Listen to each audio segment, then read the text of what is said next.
thank you. Okay, this is a front load oscillating hook, but we're going to trace it anyway. We've got this little half moon piece here that drives the hook. This comes down into this gearbox, and there are set screws in the gears, but they almost never put the adjustment points in here because you have to take this off, and it's got a bunch of grease in there. It's really messy, difficult to get to, so it's extremely rare that they put anything in here. So there's just a gearbox that makes this 90-degree turn, and we come down this shaft, and there's just nothing here. It's a solid steel shaft, and we come over here, and we find a little bolt here, and this is split. This piece has got a split in it. So it's one of those little pinch type things that clamps down on the shaft and locks it in place. When you loosen it up, that allows that shaft to just spin around. So it will spin around, and you can turn the point of the hook where you need it. Set the machine in the timing position, turn the point of the hook behind the needle, and this is a zigzag machine, and you would want the needle in the center needle position to do this. And so you would turn that till you get that there, till the point of the hook is at the needle. But there's something here that someone may notice about this adjustment. You're going to get a wrench to loosen that bolt up there. But anybody see anything at all strange there? You mean this piece right here? This right here, that bolt.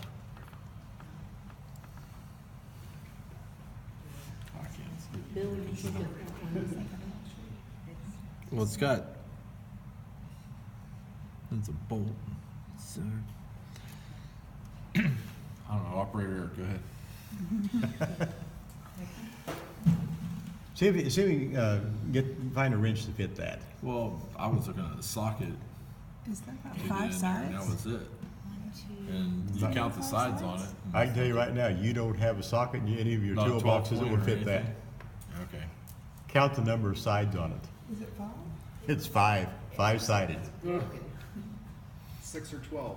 So there's no wrench that will fit it. 12 point on it. Sears, right here. Oh, that one, okay. See, and it's five-sided. Sears didn't want anybody else to be able to work on their machine, so they put this five-sided bolt in there. And so the only ones that had the wrench to get that in or out with was Sears. And as far as I know, there was never a mechanic that worked for Sears that ever got a service manual or one of those wrenches out of it. I think you can find service manuals for this online. For this machine? I think so. It might be, maybe somebody did get one out, or maybe somebody wrote one. I think I found one online. Oh, I'd like to know where it's at. I saw one recently too, and Now you got a project tonight. yeah. I'd like to know where it's at. I'd like to see it. So maybe somebody did write one, and that's fantastic that they did. Sears isn't selling sewing machines anymore, so they're not interested in particular. Yeah, they don't care. They don't care about it now. But anyway, you run into this, and you don't have any way to loosen it up to set the timing. So I love beating Sears and Bernina on all these at their own games.